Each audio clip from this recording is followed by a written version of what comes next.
Broadcasting live. Hey everybody, this is Maureen, a Lil Witchy of Dimensions of the Supernatural. I'm here with my great co-host, Anthony Simonelli. How you doing? We had a little problem with my mic, but we're good now. So we are here with our wonderful guests, and we're going to bring them on now.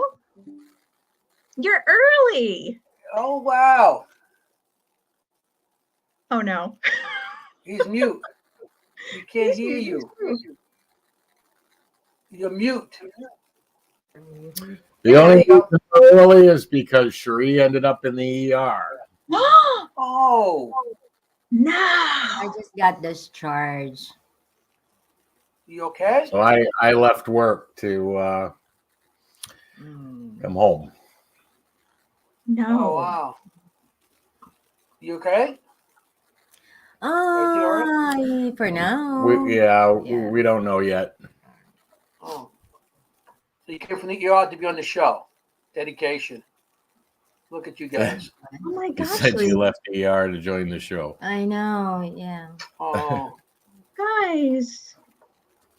Oh, I'm wow. so sorry. Well, So I will probably gonna take off maybe in a few minutes or something. Yeah, she's had a really rough day. okay. I'm so Okay, no sorry. problem. Sure, I you want don't you have to to feel say better. Sorry guys. I have a kind of like internal bleeding, so that's why. Oh, okay. You gotta my do what God. you gotta do. Don't stay Take with care of us. yourself. You know? We'll be around for a while. We're just gonna aggravate it more. Yeah.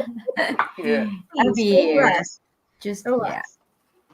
Okay. Thank you for stopping in So, to see us. yeah, dang. yeah. know. Of course I Well, won't miss it. Anthony, Simonelli, and Maureen. Well, we love Yeah. you. I miss your little laugh there. I know. I miss the cold cuts sandwich. Yeah, the cold cuts, the Italian cold cuts. The next time we see you, I'll bring some more. Those were so Popcorn good and all that that morning because we were starving. I know, even though if it's flatbread. You're The bread adorable. doesn't matter. Bread is you can eat that on any kind of bread. So Yeah, that was good stuff. That was good well, stuff. just let the audience know that we went on an investigation together. I brought them Italian cold cuts from Queens. You know, capicola good and time. all the stuff. Oh yeah, you had a good time, and they that was loved good it. stuff. So it's great. I like feeding people. I want people to catch up to me. You kidding? I don't want to fap for myself. So Yeah, Thanks, Ron. Praying for Cherie. Thank you, Ron. Thank Genghis Khan. Wait, Chris said he doesn't know where he is. Who doesn't know where he is? Tony? Chris doesn't know where he is. Okay, sounds good. I think he's talking about Tony because he's looking the opposite way. Ronald. If you hear, I was playing my old what do you call it? The Ovilus, the PX. I was playing it before, and it's just I'm sitting here in the silence, and it's talking to me. So I had somebody to talk to that's a little you? bit. That's cool. Yeah. Ah. So yeah, the old one. That's like one of the originals, huh? Anything What good yet? Did it yell out that I don't know how to use a microphone? Yeah, it was yelling at you the whole time. I figured. Good. Yeah. Glad they're having fun with me. My mic wouldn't work, and I'm like panicking, and I'm trying everything to fix it. And here I just had to push the mic on the screen. Yeah, it was like a minute two, and she was like, "What am I doing?" And she calls me up. I'm talking to her on the phone to get her mic back on, and then it's like a minute two, and then like 7:30, her mic went back on. I was like, "Okay, good."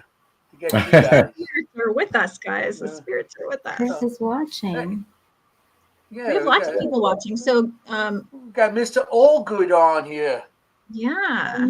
Hi guys. Is it Genghis Khan or Genghis Khan? Genghis Khan. Genghis Khan, yeah.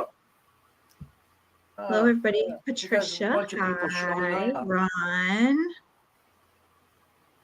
Who's saying I look pretty? Thank you. I did my You hair. do. You always look tonight.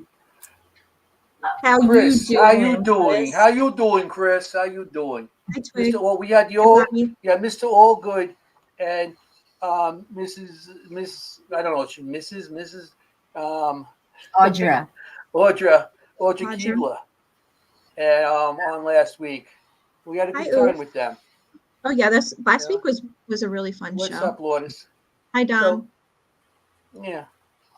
No, I mean, you guys got to go. You know, don't let us hold you back. You know. No, it's Anthony's favorite. Is Lourdes Gonzalez. Lourdes. She says, "What's up, guys?" Hi, Court. You got your whole team there. Yeah, everybody's out playing tonight. So okay, yeah, everybody's here. Okay. Now I was going to talk about some stuff that you've been on and everything, because Tony, you're all over the place these days. I mean, everywhere I look, it's like if you're not doing a podcast for somebody, you're on a podcast or you're being interviewed. Both of you, you know, or you guys. We've been averaging about 4 a week. Well, 5 counting ours. 4. We're very privileged to have you guys. We have, of course, the entity Voices Paranormal Evidence show Monday nights, and then I've been on it. You've been asked. You got asked for one coming up, but you passed because of the time on it. But yeah, it's been great, and of course the whole direct radio voice phenomena that we worked with Ron and Lourdes on it just keeps producing results that after 13 years 13 years in a week. Yes, Valentine's Day. We started Valentine's Day 2010, so it will be 13 years on Valentine's Day this year. Yes. So where are we going? We are going to investigate the Globe YMCA. Oh, and I booked the Magma. I booked the historic Magma Hotel, so we'll be able to investigate both there and that's awesome. And the YMCA. That's a perfect Valentine's. I know. But like I said, 13 years ago, yeah.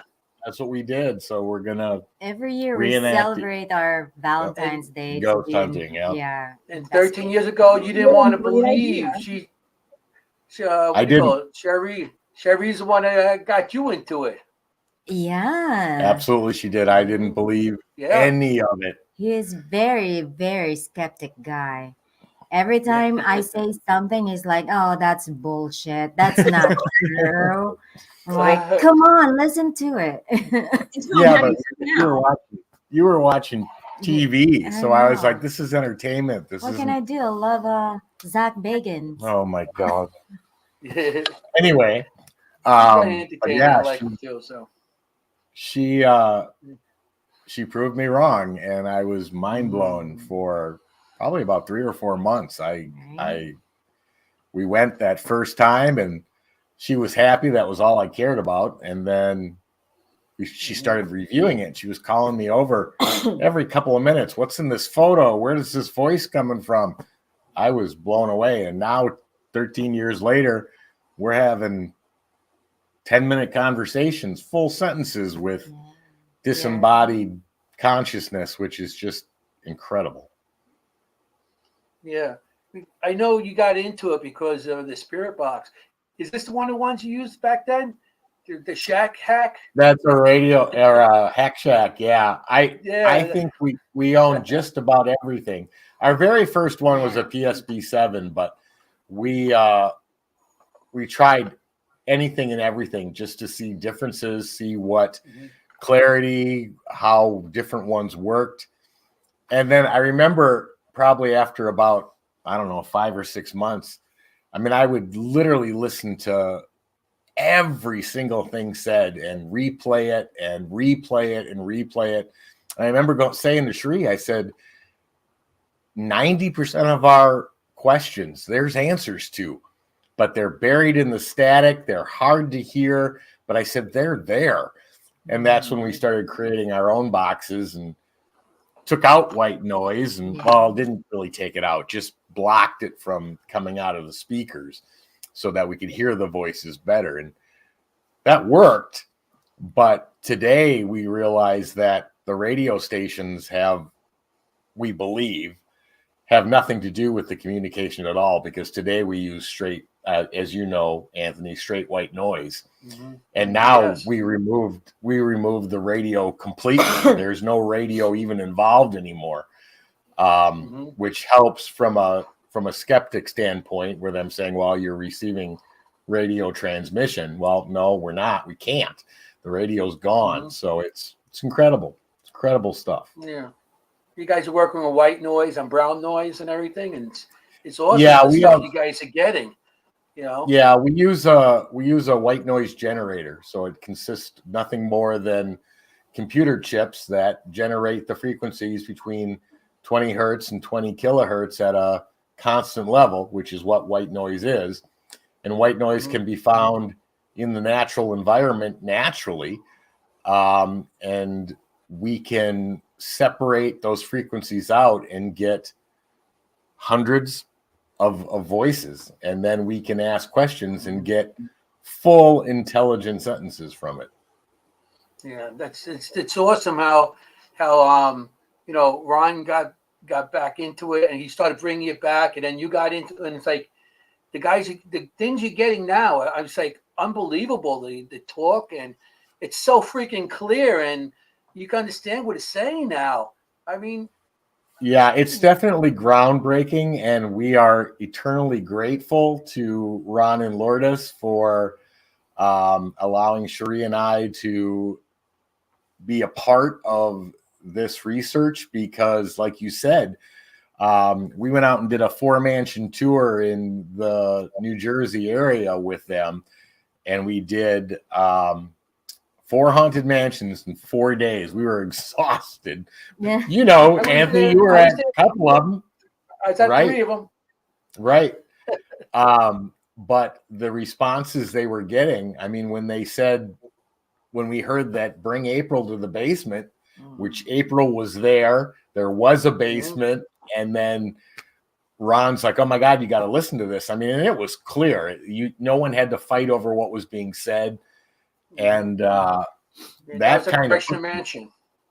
That Kreischer Mansion, exactly. And I called them back and said, okay, I need to understand how this works. And they were willing to let us participate in the research. And between the things that Ron and Lourdes did about being able to, you know, the thing about an EVP is that you'll capture it, and then you usually you try to clean it up, you try to take out background noise, you try to make it sound better after the fact. Well, Ron and Lourdes said, okay, let's slow this down in real time. So the first time I think ever white noise has been slowed down in a real time format.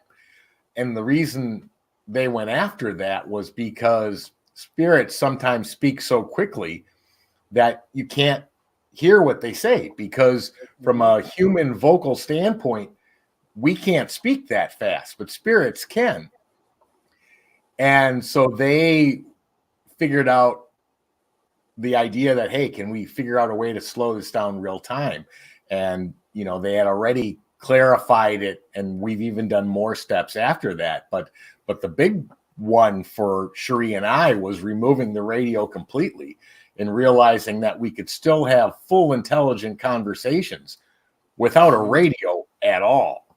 So that was, and we've got a lot more stuff we're working on to make it even better. But the cool part about when we started working with white noise was we realized that instead of a word or two response, which is typical of a spirit box, I mean, the last one Ron played was like a 3 or 4 minute sentence after sentence after sentence.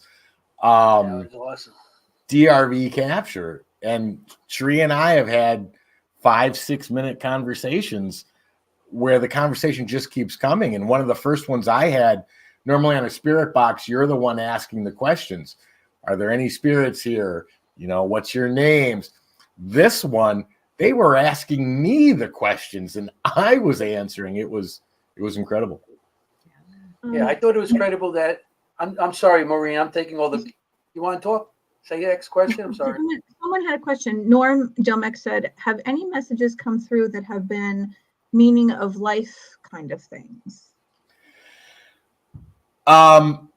We've asked those questions and we've gotten everything from answers about reincarnation to the spirit being able to live on to this being sort of an educational experience. So yeah, we've asked lots of things. I can't probably remember all the answers off the top of my head, but you know, has something just randomly showed up that said, hey, what's this life about or what you should be doing? No, but I don't think they do that because I think we as human beings have free will. And I think we have that as spirits as well. And I think we're here to make our own decisions, our own choices, and learn from both right and wrong based on what those decisions are. Do you think that that they're allowed to tell us? Do I think they're allowed to tell us? Knowing that there is free will, do you think that they're allowed to give us that information? Or a free will answer? Yeah, I think they're allowed to, but I can tell you that there is a wall in what we call universal rules that when you ask questions beyond what they're allowed to answer, they flat out stop. Yeah, I think so too. Absolutely. Yeah, maybe there is a rule that, you know, they could tell us so much, but they can't tell us until we get there. Well, right.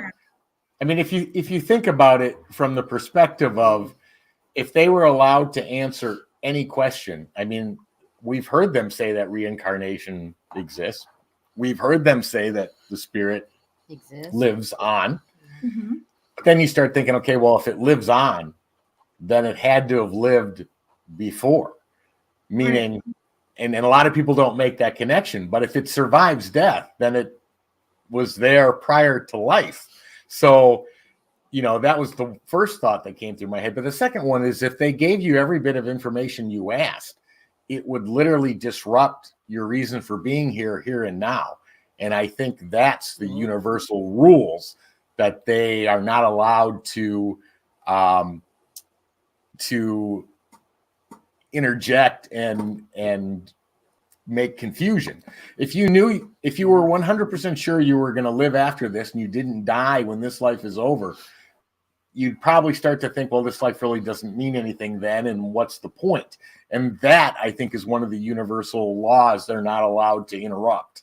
But other simple questions, like I can't tell you when we got into ITC how many times Cherie asked, give me the Powerball numbers. Did we ever get them? No. Why? Not that they probably couldn't give them to you, but that would disrupt your whole life and your learning. And we've never had them give us 5 numbers or 6 numbers, however many there are. So that's never happened. Yeah. And people always say to me when I'm reading for them, you know, if you're so good, give me the Powerball numbers. And I say, I'm not allowed to do that because that will give us, you know, that power over something that's only going to lead us to complete meltdown as a civilization. You know, that's. Well, I mean, you're right. You're absolutely right. But there could be a variety of reasons for it. I mean, you may be here to learn specific lessons. And all of a sudden, if you had, you know, $50 million or, you know, $500 million or God knows what the Powerball's up to, but that would definitely change everything. And change your ability to learn probably what you were here to learn. Right. And Ufi had like asked those movies. Oh, go ahead. Good. Ufi asked, who's stopping them from giving us the information? Well, we kind of don't know that because, I mean, is it God? Is it aliens? Is it the Anunnaki? Like, who's actually in control over that? We don't really know because we don't know that answer. No. Yeah. No. It's like those old movies, like, you know, people go back in time and they're afraid to do something because it's going to change the history. It's the ripple effect. Maybe it's the same. Maybe something like that. That if you know something, time will change to a different way, and you know what I'm talking. Those movies that people go back in time, they touch something, and then they come back, and all of a sudden the world is like totally different. It's the end, whatever. So maybe it's something like that. It's possible, but and the two things is we don't know all the variables of what they literally can and cannot do. I mean, we don't. We know such a little amount of the variables that we're dealing with, but that's what makes it so fascinating. I mean, Ron's first book was knowingly talking to, or the subtitle was knowingly talking to the unknown. That's brilliant because we know we're talking. We don't know to whom or what. It's the unknown. And those variables from that point on just fabricate across the entire spectrum of variables that we just don't have the answers to. I just want to add to that to let the audience know the boxes you use do not have any kind of microphone, has nothing, no recording devices. So when you're talking to a box, you're talking to a box, and okay, you have the static and everything, but there's nothing for them to hear you with except if they're, through the box with the static, whatever how they hear you. But there's no microphones involved. There's no recording devices, anything. So I mean, that's why I find it fascinating that you ask a question and you get an answer, and you get a direct answer to something, and it's like, whoa, there's nothing. How can they hear me? How did they? It's spirit that's here, spirit somewhere else that they're hearing whatever through the box, through the waves or wherever. But it's not any kind of microphone or recording device that actually, they can hear from. So no, you're absolutely correct. And when we ask the questions, we're not broadcasting it out. You see, Ron, right? Not using a box. As I said, it's a box. Well, he says that because he's absolutely right. It's not a piece of equipment like a spirit box. It's a method, and the method changes as location, as the white noise, whether it's got any interference in it. We've gotten power interference. So adjustments are made, but it's a method of literally filtering the white noise to a point where you take it from that static sound. And that was what was so cool, again, when we started working with straight white noise, was that the broadband spectrum of white noise is 20 hertz to 20 kilohertz, which is basically everything a human can hear. But every sound from 20 hertz to 20 kilohertz is at a constant, meaning the same level, the same vibration, the same everything. That's why you don't hear anything but that static sound. And so one of my questions from a scientific basis was, well, what is that sound at 20 hertz? What's the sound at 21 hertz? What's the sound at 500 hertz? Well, it turns out those sounds are voices, speech. And that's what we were able to zero in on and then pull up. And then we found out that we could ask a question and we would get a full, intelligent response, full sentences. Wow. That's crazy. Yeah, I'll be happy to continue talking. She's Sorry, gonna go lie guys, down, and I gotta don't go blame rest. her. So Go lay down, Cherie. We appreciate you being here. We love you so much. Go lay down. Yeah, I'll be feel listening. better. We'll talk. all right. If you need anything, just go lay holler. down. Aw, what a good hubby. Tony, if you have to go, Right now, I'm okay. If she needs me, she'll call. Yeah, but we don't want to okay. hold you back from her. You know what I mean? I was just thinking You about could bring that. your dog, bring Loki out so she could sit down next to you. he wouldn't last as long as Cherie did. Loki would be like, what, nothing? You don't have food? Okay, bye. Everybody's saying that they wish her well. I really loved that, like that big chunk of clips that you had, and when you had something that said like unknown vocals, and when I listened to it back and I heard a bunch of voices, and it gave me the chills because I heard in my head government building. And I sent you a message really quick and I was like, where did you get this from? And you said it was from the courthouse. Correct. And it felt very old to me. And then I listened to it again and again. And I said, it's so cool because I hear little kids' voices. And that just made me, I felt proud at first. And then, like I just kept getting the chills, and then I started to cry and I couldn't figure out why.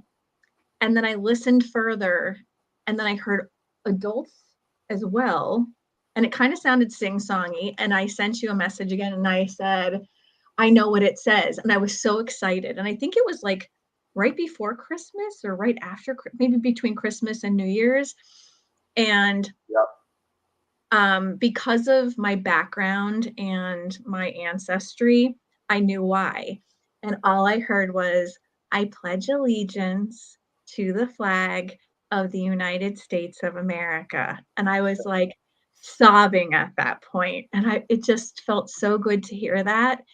And when I sent it to you guys, everyone was like, oh my God, like that's amazing. It felt so good to hear that.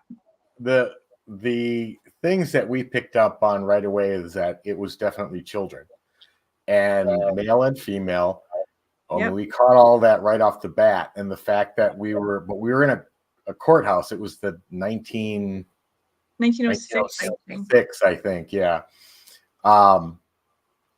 So it's very possible, but there were no kids on the investigation. It was all adults. And to have that, and it's clear. I mean, it's not like a real muffled, silent EVP. I mean, it is vibrant and clear, and and they're all speaking in unison, and they're saying the same thing. I didn't catch right away that it could very well be the Pledge of Allegiance, but when you said that, I'm like, oh my God, I think she might be right. It is, yeah. I was like, oh my gosh, this just gets me. That's awesome. That's awesome. It was really cool. And it was like the very first one that was like unknown vocals. And I was really trying to listen hard. And I heard it and I was like, oh, this is beautiful. And I was like, I have to tell him. I have to tell him.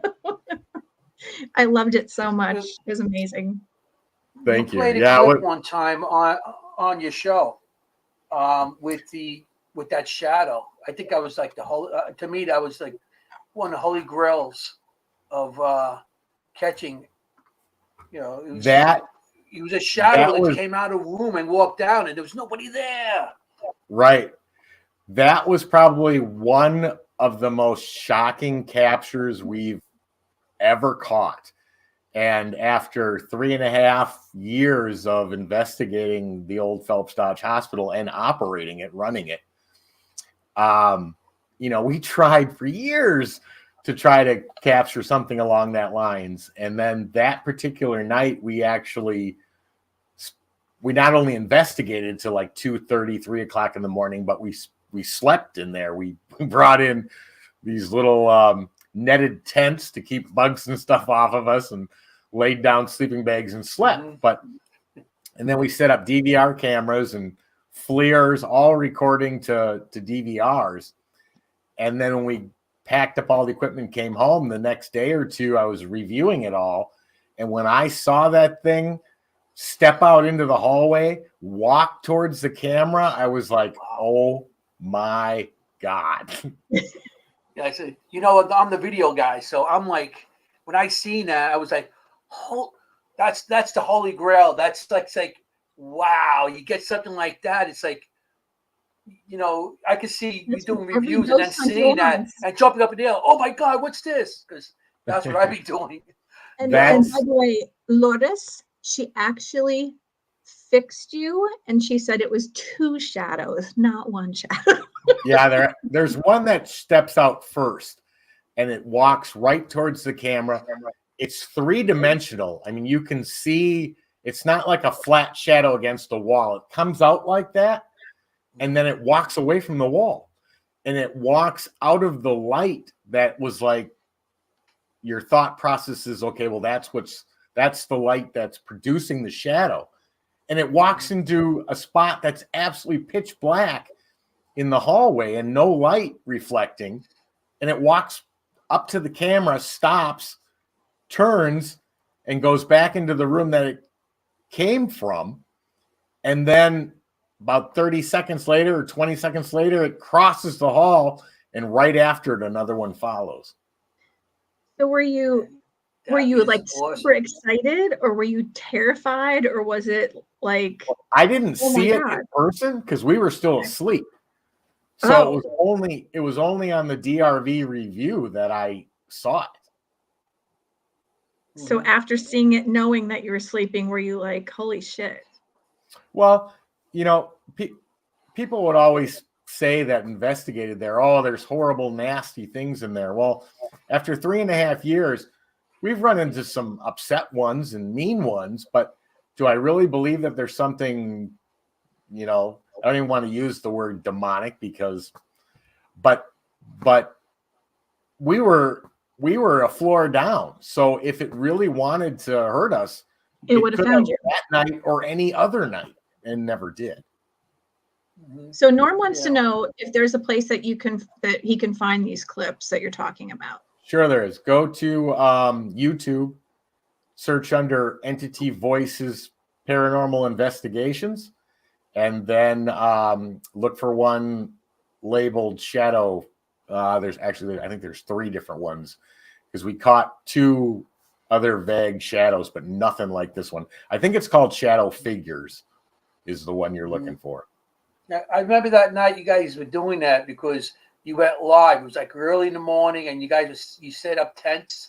Well, some. Yep. And I seen you guys in there, and I'm like, these guys are real paranormal investigators. They're in this cold place. It's wet. It's cold, and they're camping out. This is awesome. Well, I love doing shit like that. Yeah, it was great. We're in Arizona, so cold here is like 40s, upper 40s. God bless you. the biggest fear is that it was a hospital built in 1911, I think, or 13. But the biggest problem, and which is why we use the screened in tents, was for bugs, and not like a flying bug. I'm talking like scorpions, tarantulas, bugs like black widows, things in Arizona that you don't want crawling up your leg at night. So that's why we use the screen. I will never be in New York. I'd have to deal with those guys. Yeah. So what's your favorite place to investigate? Wow, that's a tough question. You guys definitely have some favorites. The Hotel San Carlos, love that place. That's the first investigation we ever did 13 years ago. But the Diplomat Hotel. Was it your first, or was it something extra creepy? Or I'm sorry, say the question again. Was that just because it was your first, and that's like your first love, or was it because it was extra creepy or something crazy happened, or is it super haunted? Or it was because we captured stuff I never expected, and that was on the first time. Okay. We've investigated that place over 50 times, and not a single time did we ever come back with nothing, ever. And it just continued to grow and grow. That's how we got started in this, so that's why it holds a special place. But then there's, loved the Phelps Dodge Hospital, just loved it. I mean, the shadow figure that Anthony was talking about, we captured there. Chris and Audra and Cherie and I, Chris and Audra helped us run it for a year or so, year and a half. Just had some great experiences there. course, the Diplomat Hotel in Baguio City, Philippines. That place was off the charts, incredible. Mm-hmm. But I also thoroughly enjoyed White Hill Mansion, Kreischer Mansion.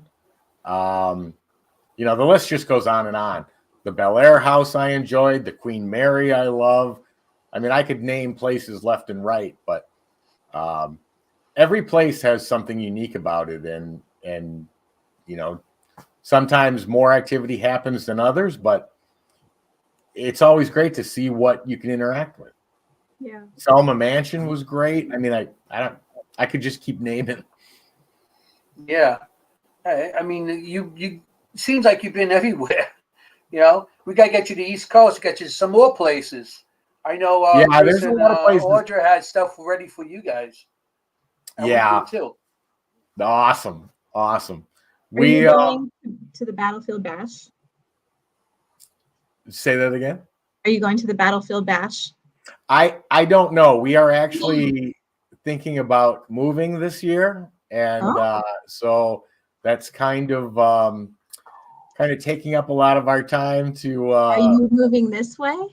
We're moving towards the east. Yeah. Yes. We're gonna have them East Coast, the East Coast Rathmans.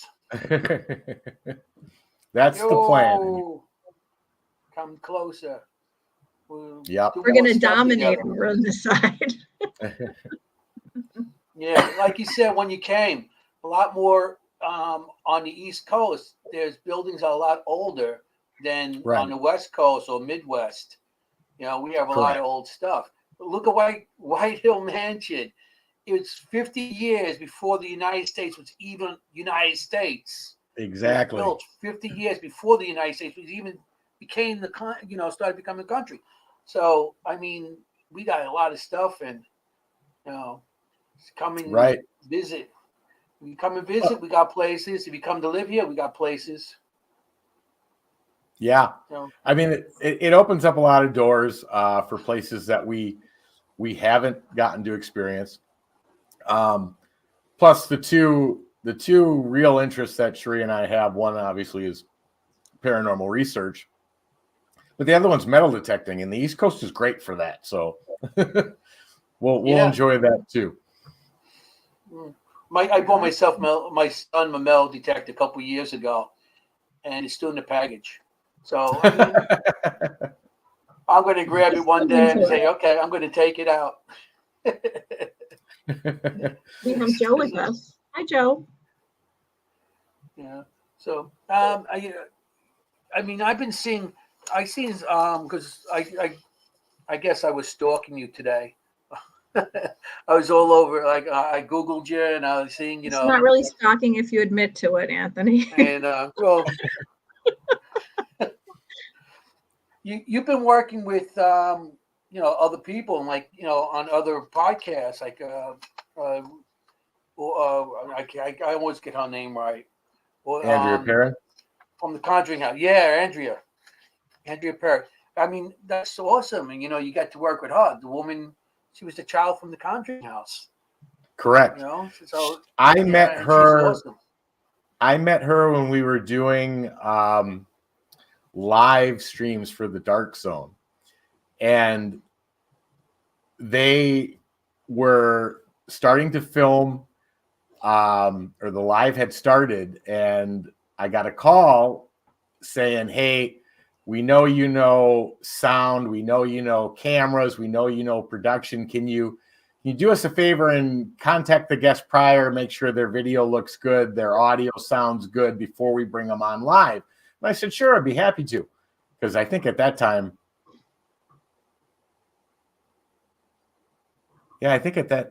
let's see, when was that? Oh, anyway, it doesn't matter. But anyway, I said, "Sure." And they're like, "Okay, your first guest is Andrea Perrin. Get her hooked up." And so I did. And I walked her all through it. And, she kept saying to me, "I don't know how any of this stuff works." I said, "Don't worry about it. I know this like the back of my hand." So I got her all set up. And then she did her interview with the Dark Zone. And then I heard from her like a couple days later, and she said, "I want to bring back a podcast." She said, "Will you she said, I used to do a World Awakening via radio, but she said, I want to do it video.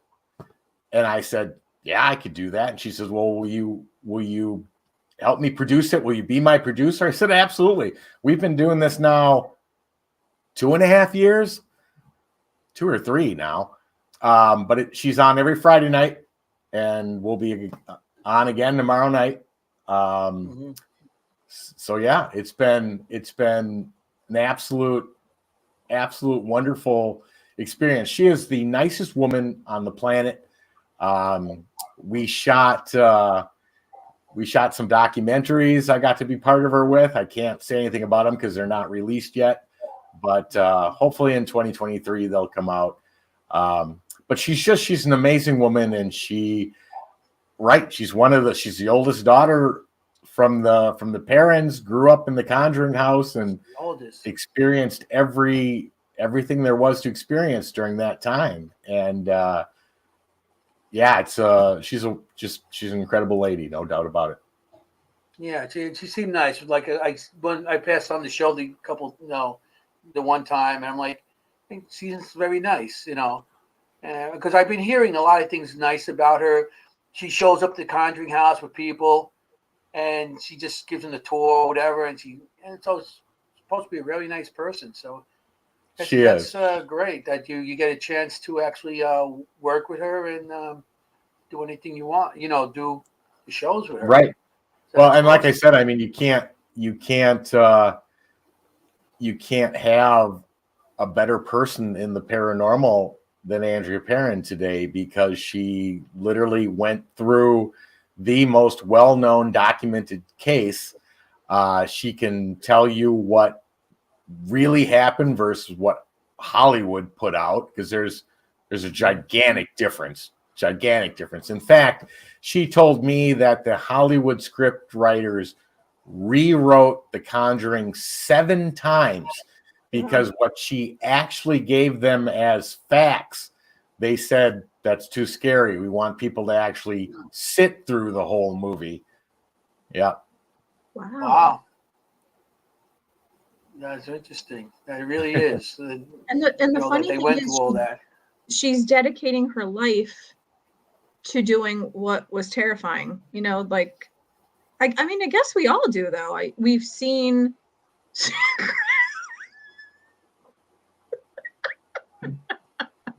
I've been trying to keep a straight face for like the last. You see what Chris wrote? I do. I see it. Anthony, you have some great face. My nose is itchy.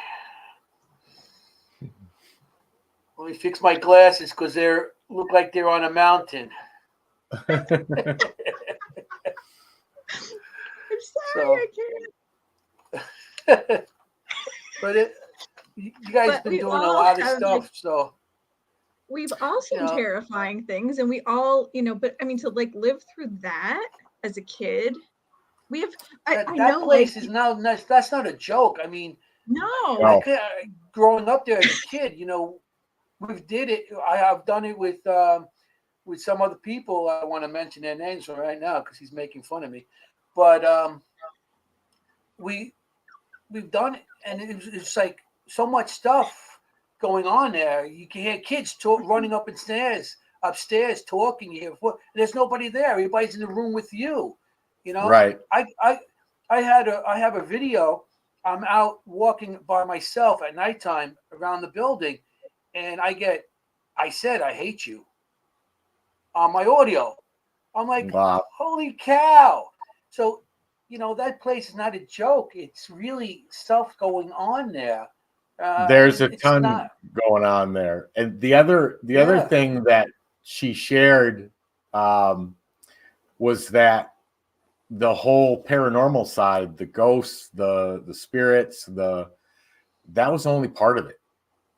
Mm-hmm. And she said the first day they experienced both paranormal activity and UFO activity.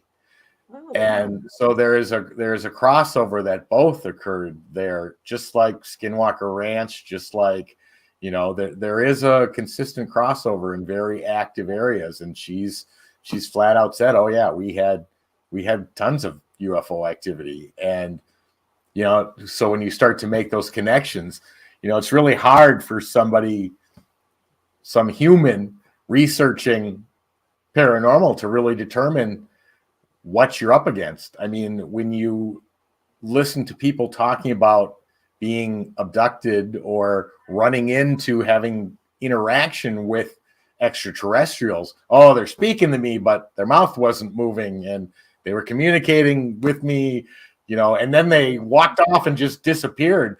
I mean, could some of the things we think are paranormal be extraterrestrial? Oh, without a doubt, it could. That's where your radio comes in, the DRV there, because you don't know if you're talking to spirit or something from another world. Right. You don't know. That because of the sound of the voice, that like it seems kind of choppy. It could be alien-esque. No, it's not because of that. It's because you're literally getting intelligent answers, which shows an intelligent consciousness without any type of bodied figure in front of you, whether that be human or extraterrestrial. You're asking a question, like Anthony said, without broadcasting your voice. And then the device is giving you an intelligent answer on both a timing and relevant standpoint to what you asked, and answers the question. The question we can't answer is who answered it. Is it spirit? Is it multidimensional creature? Is it extraterrestrial? And the fact that, like I said before, people who have encountered extraterrestrials say, well, I could hear them speaking to me, but their mouth wasn't even moving. Well, if they have the ability to do that, could they transmit that message to the DRV? Absolutely. Ones maybe they're reading your minds before you ask the questions. Maybe they're reading your mind. Same thing with EVP. Telepathy. You can be doing an EVP session and you can have the answer show up on the recorder before you even finished asking it, which means it has nothing to do with vocal cords and you actually saying it. It has to do with energy of the mind transmitting your thought before you've even spoken. Yeah. What I believe to be extraterrestrial is kind of like a crossover of an extraterrestrial and an angel. They've had like flat plate-like faces and they kind of glow bluish, but they have big, huge kind of comma-shaped eyes and they have just dots for a nose. There's no, it's just flat, just two dots and this tiny straight mouth, but it never moves. It's kind of just superficial, and they talk here, like not here, like a blue Shih Tzu. No, like a blue glowworm. Hey Jeff. Yeah, it's just like everything comes from here, not here or here, like all here. Right, and that's the theories that we're getting from the research working with DRV is, I mean, and it goes back to spirit box research and EVPs and everything we've done prior, but it all seems to be starting to facilitate together where we can say, okay, it is energy of the mind. They're not hearing us. It's not our vocals. The fact that I'm asking questions in my studio, they can't hear that, but whatever's transmitting mental thought along the same way that they're probably sending it back to the device to have the device pick it up and broadcast it, whether that's through, different particles of light, whether that's through, different atoms or, who knows exactly how that's working. But that's really the cool part about the paranormal side is it's not paranormal that I asked a question and got an answer. It's not the answer that's paranormal. It's the subset of who answered it, where did it come from, and how did it get to me? That's truly what the research is about. Yeah. Mhm. Anytime I've ever That's heard awesome. an answer from them, it sounded a little bit more, I don't want to say robotic, but more choppy. Choppy, yes, because you're dealing with what we believe to be frequency sent or energy sent to a machine, whether it be a recorder. I mean, have you ever gotten an EVP and you're like, what the heck does that say? And All then the you time. reverse it. Then you reverse it and it's crystal clear. Okay, well, if energy is being sent to leave that on a recorder, could they have made a mistake and put it on backwards? Yeah, they could have. Well, this is even like when I get it here, it sounds very like this. And they even have a little kid's voice, like almost like what you'd expect an extraterrestrial to Am I sound the only like. one here? Are they? Is that what you said, Anthony? Everybody's freezing up on me. Everybody's freezing up on me. So I Oh, don't know if no. you guys are freezing up or I'm freezing up. No, you're freezing up every once in a while. Yeah, he just froze Okay. again, I think. But that's Yeah. how they sound to me. That's why I asked the question: if when you get their voices, do they sound a little bit more like robotic as compared to what you would think would be a spirit? On DRV, no. It is literally at times it is so clear it's like talking on the phone. It is literally that clear. So it's no matter what you get. And it's not DRV does not use reverb or echo, nothing. So the voices you're hearing are in their own tone, their own pitch, their own vocal fullness. You don't get a lot of whispers like you do on EVPs. They're full vocals, and the only voice I had that I thought was extraterrestrial. It's a long story, and I don't want to drag that all out, but it sounded robotic. It sounded just crazy. But anyone who wants to hear that voice, go to the same YouTube channel and look up. I think I said extraterrestrial or in the title, but it turned out it wasn't. But it did sound that way. But it was because of the way the method was pulling it in, and they actually gave me some instructions to correct it, and which did help. That's awesome. Let's see. I seen that when I was stalking you. Disembodied Voices, the talk show, the talk TV show. You're going to be on March 3rd. And it's going to be on Powerflix. It is. Powerflix. It is. We shot Yeah. an interview. And yes, it's going to hit Paraflix March. What was the date? 30th? March 3rd. Oh, 3rd. Yeah, Okay. Season 5, Episode 3. Very cool. Yeah, it was a great. Definitely check that out. Yeah, it was a great interview. It was with Dr. Kelly. She led the course of the interview, asked some great questions, and it was very cool. Yeah, that sounds like. Of course, I'd be watching it. I'll be there. Very cool. I saw one of your guests ask if the controller could mentally send his thoughts to his own piece of equipment. And, that's a theory that's been thrown around in the paranormal for many, many, many years, is when you're using a spirit box or even direct radio voice, could you be picking up your own thoughts? Well, technically, yeah.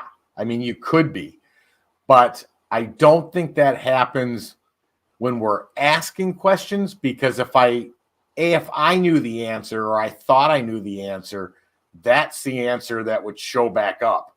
And most of the time with the answers that we receive, my jaw has hit the floor and I'm going, did I hear that right? What did they just say? Did they literally just say this? So is it possible? Yeah, I think from a standpoint of consciousness being energy and that energy not being able to be created or destroyed, and can that interact with a piece of electronics? Absolutely. I mean, spirits do it all the time. There's not a piece of electronic equipment out there or from its first conception that they haven't been able to manipulate. So yeah, I think it is definitely a possibility. Evie. Sorry, I mean, even with that, if you ask a question, like when you ask questions and you get like a direct answer, I mean, when you get answers and you don't know what the answer is, you're just asking a question and you're getting an answer for, something that happened in that place. And like, did this happen? Then you go do the research later on. Like, wow, this place was on fire, or there was a flood. People did die here.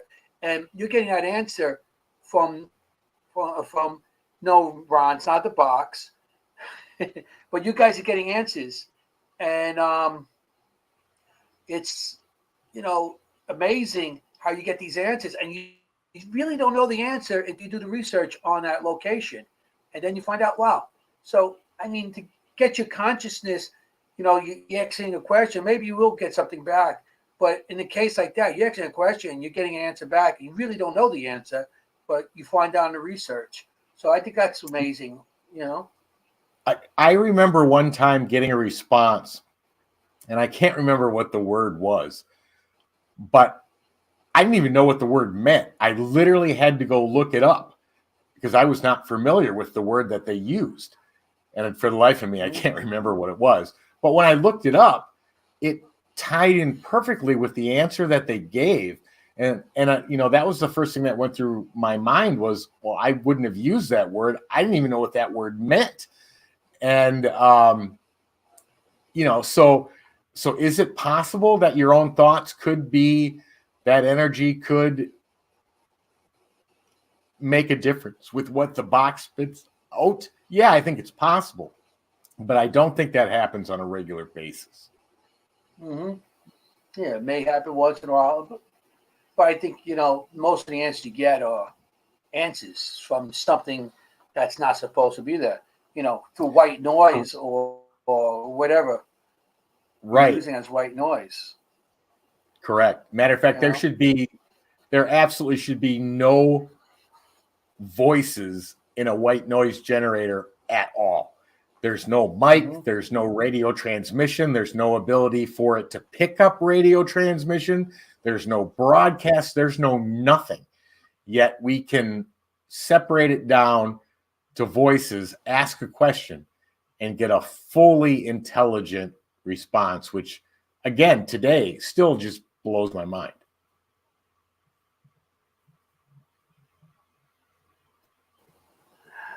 So I don't know where I am.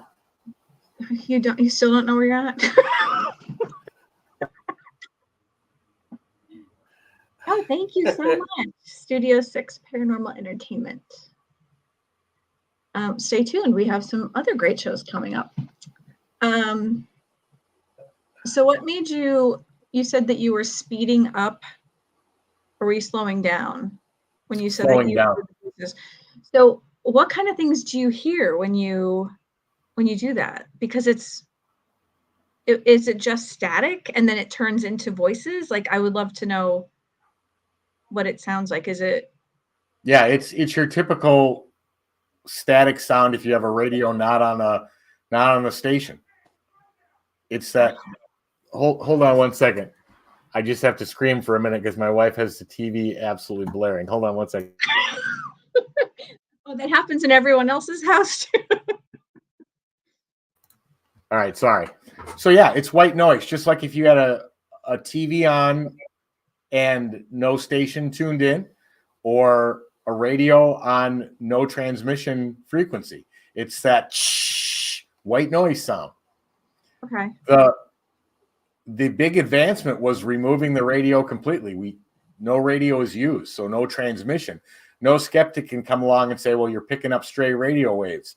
Not possible. So do you think that that's the same on everything? So if you turn on the radio and then there's like that white noise, do you think you would find that in with everything? Yes. Matter of fact, we've tested it against hanging a mic out the car window and driving. We tested it against a fan. We tested it against water running down a sink. We tested it against. Get the hell out of here. Nope. Well, if you think about it, and these are where the connections came in. There are times when you can do EVPs and you can get an answer on the recorder. And then there's other times where you have what's called a direct voice phenomena, where you actually hear their voice with your own ear. And it may show up on the recorder as well, but you can actually hear it with your ear.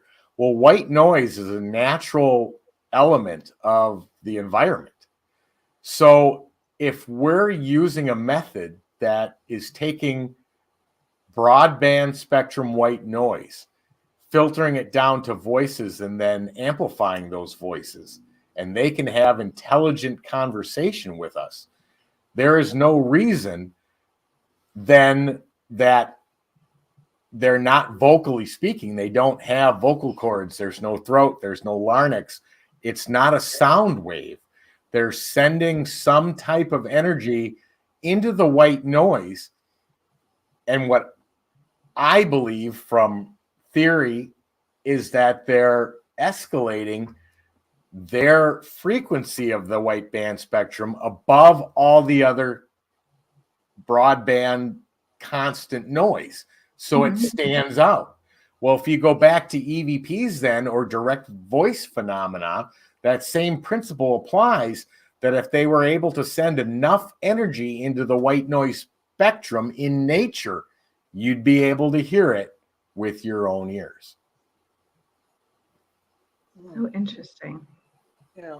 It's like, when you go on investigation and it's like raining out, that rain, it's like white noise used when we do spirit box, and you seem to get more stuff with that rain, because of course it's part of white noise, but that constant sound of something coming down, and things too. You ask a question and something, we get more answers that during those times, during rainstorms, during thunderstorms, stuff like that. Besides, you got the electrons in the air, and that could help the spirits manifest also. But you're absolutely right. Like rain creates that background white noise, and that background is a facilitator for that voice to get that static resonance and build up to be able to escalate the level at which it's heard. When we were at the Diplomat Hotel, we could hear them speaking to us. Cherie and I were the only ones in the whole building behind a 20-foot lock gate. Nobody could get in. We were the only two allowed because we had to get the mayor's signature in order to even do that. But it was raining that night, and the building's old, and it had these, water would actually run down the wall into these troughs. So you had this constant water noise.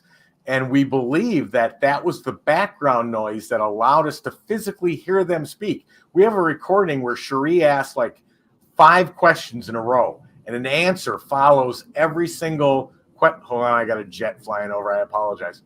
And the window's open.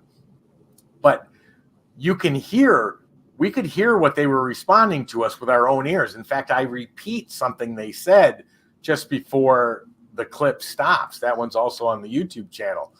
But that white noise, again, is an example of how the process of them putting their voice through works. And could that also be the same process for a recorder? Maybe. Depends on, I guess, the type of recorders. With the old analog ones, because you had that motor running, that could have been the background noise. But for hearing stuff with your own ears and for DRV, that definitely appears to be at this point how we believe it's working. Yeah, I mean, I remember hearing evidence from that hotel, Diplomat, and you guys with the rain, you didn't just you got multiple languages on top of it, from We got English, Spanish, Tagalog, Japanese, and Latin, which all fit the location because Tagalog, which is the Philippine language, that's where it's located. Japanese, because of the war that was going on, which Japan had occupied the Philippines at that time, and General Yamashita had put gold throughout the entire, and the Diplomat Hotel is what he took over as a war office. And Latin would have been from the monks because it was a monk retreat house, which he beheaded the monks and nuns that were there when he took it over. And English because Cherie and I both speak English. Luckily, Cherie spoke 3 of the 4 languages we got. The Latin was the one thing we don't know what was said. Yeah, I found that amazing. And, you could hear with the drops and everything. It was really wild. That's a wild clip. If anybody goes on there, they should go on to your YouTube channel and check that out. That's some. You guys got some great evidence. We've been lucky, but I won't deny. I mean, there's a lot of them that we have that even I'll go back and listen to and be like, oh, wow, that's really cool. Yeah, I know I do that myself. I got some old clips from old evidence or just old tapes because I started when it was still 8mm cassettes, and you go back and you listen to them and you're still hearing stuff, like years later. It's wild how you can pull evidence out of something that it's like, wait, or you play and somebody else hears it. That's even wild. It's like, wow. And that happens a lot too. Yes. Because people have differences in their hearing ranges, difference in hearing loss. But yeah, I mean, I don't know how many times, even amongst the Entity Voices Paranormal Evidence group, where different people will hear different things, and Lord S will go, "Oh my God, listen here, you hear this?" And then everyone else will be like, "Oh my God, you're right," or Ron or Audra, or different people hear differently, so they hear different things. It's always good to have a fresh set of ears somewhere to listen. It is. It absolutely to get is. something out of it, Funny. Norm said that he just watched the shadow figure video and he subscribed to your channel and hit like on the video. Thanks for sharing. Nice. Thank you very much. There's a lot of interesting stuff in those. Boy, I don't even remember. 436 videos, or there's quite a few there. I can't remember what the total is anymore, but it'll keep you busy for a while if you enjoy paranormal. Yeah. I mean, I've seen some of your evidence, or just do your show, and some of the stuff I'm like, wow, the shadow one that blew me away. That's still one of the best I've seen with you guys. That one was shocking when I was watching it, and it was in the middle somewhere, 3/4 way through. I don't remember. I mean, I sat through 8-9 hours of nothing. And I'm sitting there and I'm watching. I think I might even have been eating while I was going through it. And I just remember my eyes like pancakes going, staring at it. I'm like, no way. And I probably watched it 100 times before it was ever released. And luckily we had a DVR and a FLIR aimed right down the same hall, same direction, but it never showed up on the FLIR. There was no disturbance. There was nothing on the FLIR, but the DVR captured the whole thing. And you can even see flickers in the camera as it gets closer to it. And it was just, I was in shock. Yeah. Cause that's what happens when you get too close to a camera. The way the camera reacted towards it is like if somebody came up close to a camera and the camera was focused at distance. So, yeah, it was really something how that really, like I said, that's one of my favorites out of all your stuff, Right. And you guys got a lot of stuff. You know? Honey, what do you feel is like your most shocking catch besides the shadow figures? That's really hard to say. I mean, I could probably narrow 2 or 3 down if we were to identify a device, whether we said, okay, what are your top EVPs? What are your top apparition captures? What are your top parabolic mic captures? But to generally say, I mean, the shadow figure is definitely up there. The flat out responses from the Diplomat Hotel when we could hear them with our own ears, that's definitely up there. We got some really cool FLIR captures where you've got human bodied figures walking by with no body heat at all down the San Carlos hallway. We caught one in the Red Garter Inn. We caught another one in what was the third one? I can't remember. But you know, every time you go out and investigate, you always run up against something new. I mean, I remember an EVP that asked me, was I scared to meet Christ? I mean, I remember listening back to that and thinking, okay, what was I going to meet him now? Were you going to kill me? What, you know, but, and then the whole, you know, am I not living my life? So let's go with that then. Like, what were your craziest, like top 3 craziest EVPs that were like shocking to you? So that one definitely. Oh man, we've got thousands of EVPs. I remember being in the basement of Hotel San Carlos, and Cherie asked, "Tell me your name," and this voice came through and said, "Dishonor," and it was so creepy. And her and I were the only 2 people down there. There is no way, and it was so clear and so loud. You know, ones like that stand out to me. The one when I asked, was that disembodied voice? oh, of course, Cherie and I were the only people in the entire basement. It was. You heard it with your ears, not just with the equipment. No, it only showed up on the recorder, but it is so clear and so loud that it was mind blowing. But another one that stands out to me, I lost which one it was. We were, again, this was the Hotel San Carlos, and we were asking, I can't remember if Cherie asked, when did you die, or whatever question she asked, because this was in the first year of us investigating. We had to learn how to do it. But the response, the EVP was, "We're not dead, we are alive." Oh. And that one sticks out to me.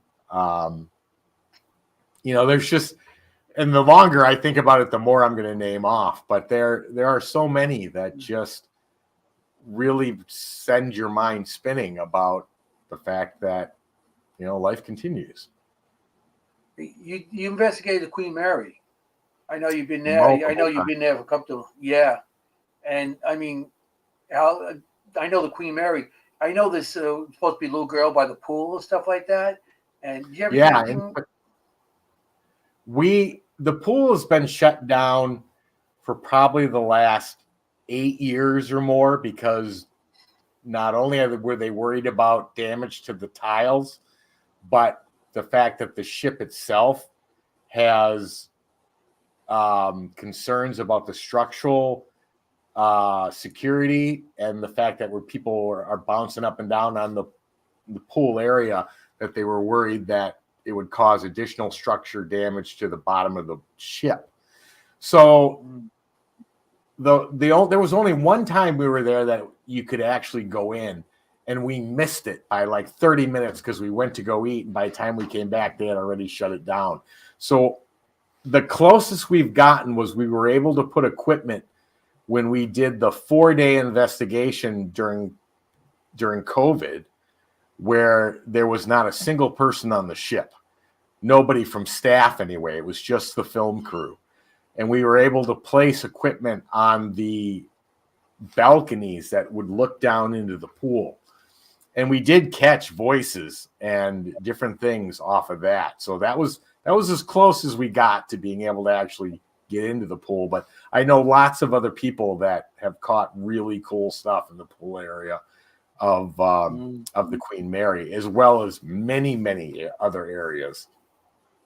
What I remember about the Queen Mary is when a show I shall not name was there. And I remember Dakota Layden working for that show, and he was there for the very first time, and he was doing camera work for the show I shall not name.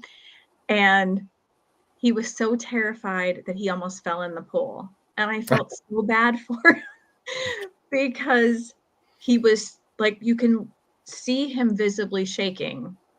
And that's how he started out TV. And they had him and they were asking him questions. And it was kind of, I don't know, I felt it was a little obnoxious the way they handled it because they just zoomed in on his fear. And I'm kind of glad that he is where he is now because of how that was handled, because he's so awesome the way he is. Yeah. But I remember the pool, and there was a ball that was like rolled around in the pool area, and they just focused on the fact that there was a little girl there, and there definitely was. I mean, I hate when kids are kind of left behind like that, because that's one of my big focuses on, you know, children and the fact that they are either left behind or are they really children, because that's one thing I do question all the time. And I think you guys do the same thing, because I know Chris does, right, Chris? Yeah, I mean, it's definitely you got to be extra careful when you hear a child's voice come through and ask for help, or so. Right? Yeah, I mean that's definitely a red flag you have to send up when you hear that, because could it be a child? It could.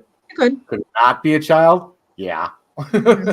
Usually not, because children usually go with their parents. You know, they're innocent and they have no reason to stay behind. So that's a big red flag. Yeah. Oh yeah. One of the things on my bucket list is the bird cage. You guys been there too? Oh yeah, bird cage. Tombstone itself is just awesome, and Chris will definitely be the first one to tell you. Chris, every time him and Audra would go down there, he'd say, I'll just stand on the sidewalk and I'll see spirits walking up and down left and right, because they're everywhere. But Tombstone's definitely awesome. Birdcage, we've caught some really great stuff in there. Matter of fact, that's where we met Chris and Audra. Cherie and I were there for the tour and the little paranormal thing that they put on, and I had this like handheld tripod thing with just equipment sticking out everywhere. I mean, every camera you can imagine, every recorder, every device. I remember that was one of the first things Chris said to me, because he made some comment. He said, "Yeah, I told Audra we got to go talk to that guy. Look at what he's carrying."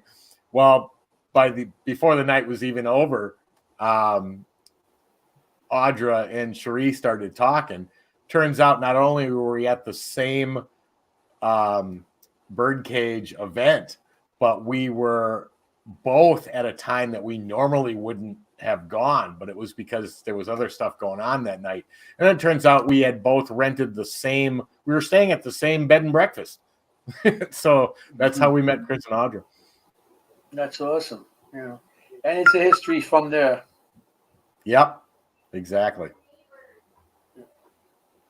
That's really cool. And here we are, all this time later, and it's a team. Hi, Cam. That's great. You know, it's awesome how we all met. You know, it seems like we're all drawn together for the same reason. You know, we all got the same interest in something, and we're all drawn together, and that's what's great about it. You know, I completely agree.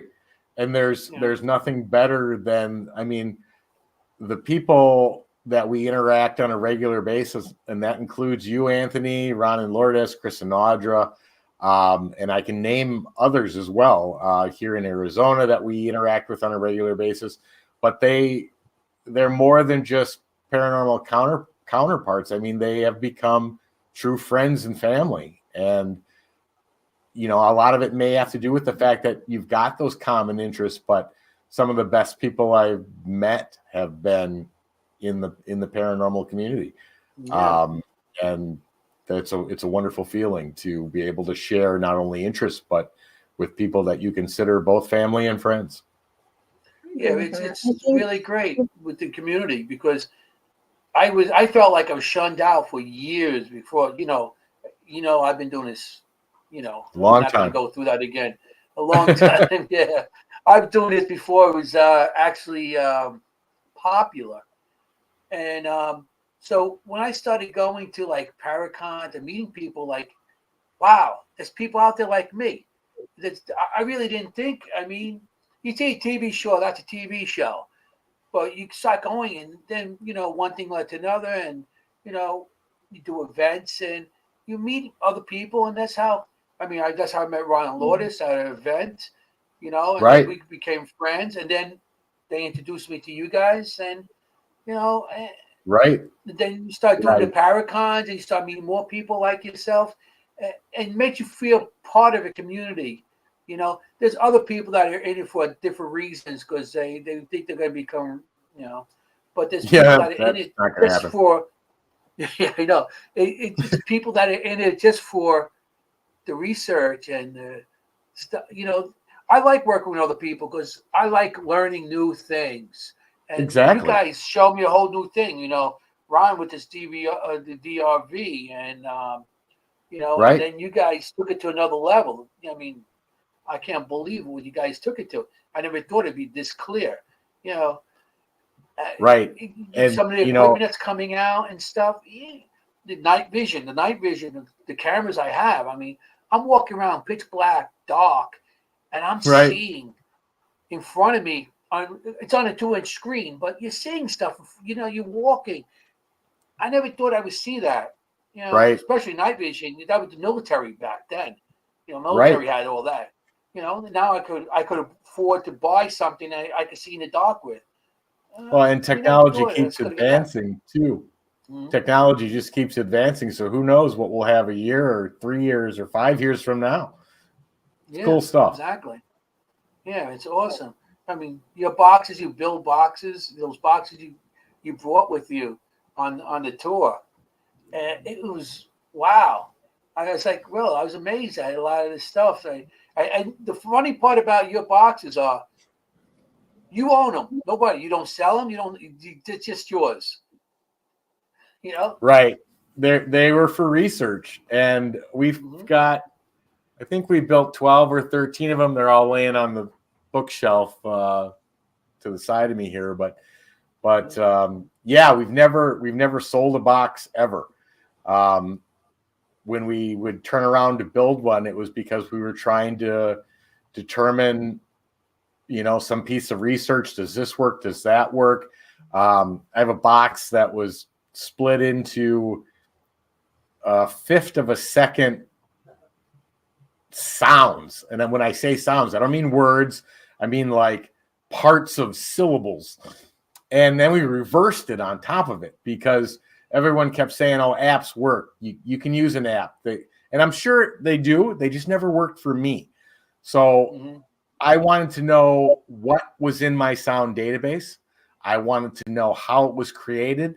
I wanted to know exactly how it functioned. So we flipped this thing on.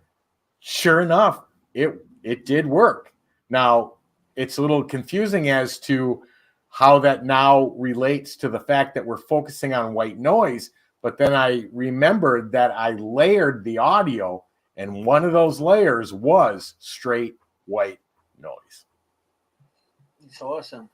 You guys are going to definitely one day going to be able to talk with somebody that one of our deceased members of our family, because you guys are getting very close. The ratings are very clear. We've had some amazing contact. Both Ron and Lourdes and Cherie and I have heard the names like Radave, Bachi. Ron has had answers from his mother and grandmother. Cherie has had answers. We didn't play Cherie's because it's her mother. And when we ask personal questions, we usually don't show those in clips. But I've spoken with what I believe to have been my grandfather. So it's cool stuff. I did that event with Ron and Lourdes when they first started the seance, the virtual seance.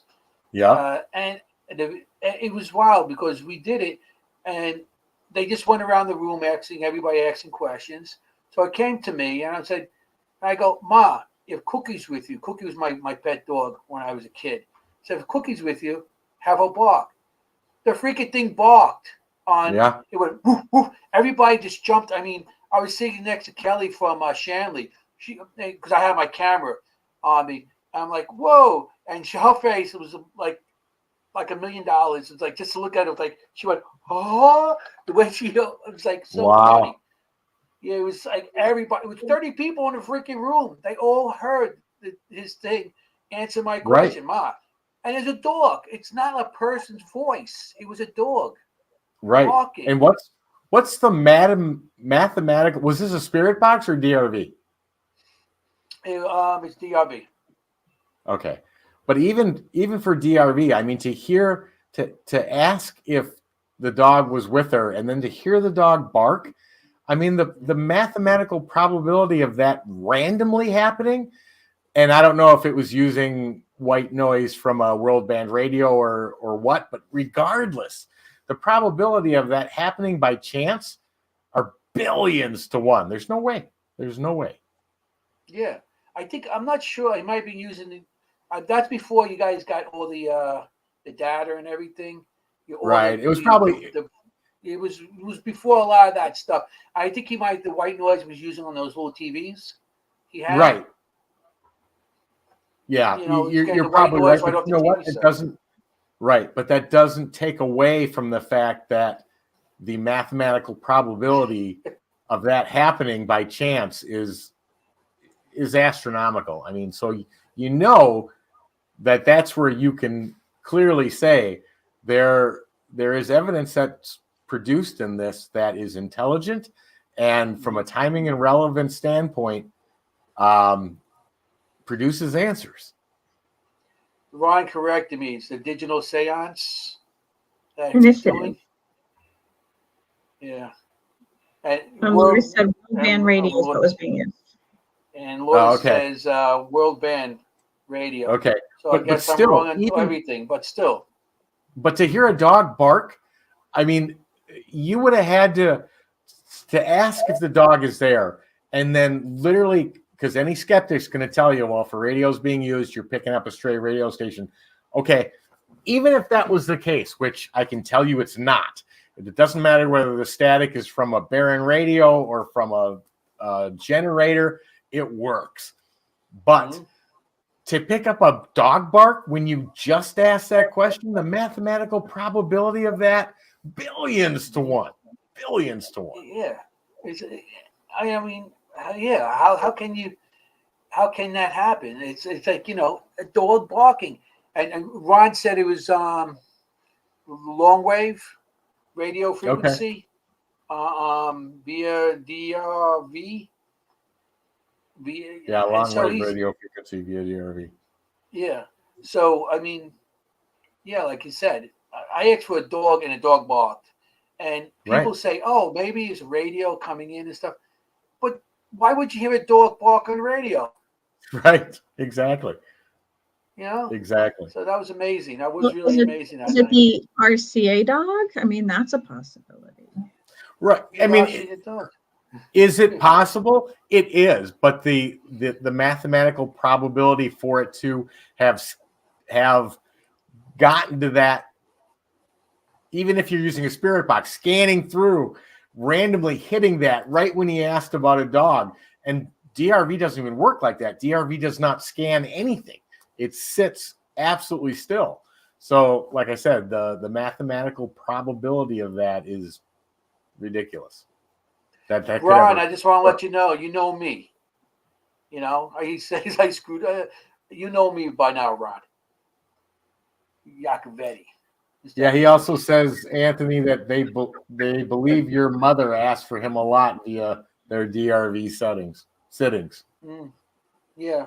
Matter of fact, not too long ago, I went over by their house and we did a session, and I think my mom came through. His mom came through, and I'm not sure if anything for Lord. I think somebody came through, but it was interesting, seeing there and doing that with them. I've been there with them for a while with that, but.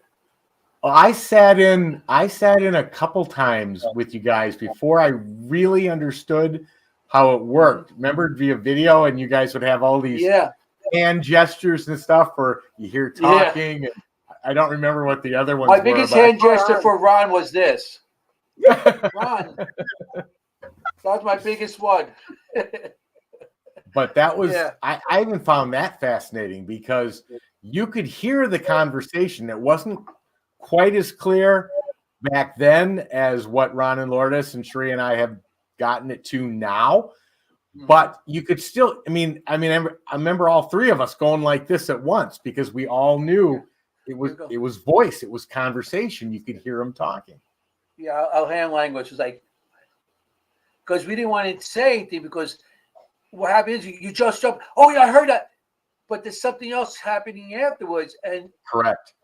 And you're covering, by you saying something, you're missing something else. So that's why we used to do our hand. I used to write it down and stuff like that and show them. And which was smart. Yeah. That was very smart. Yeah. But we got more creative these days. It's like, you hear something? Yeah, Ron. Poor Ron.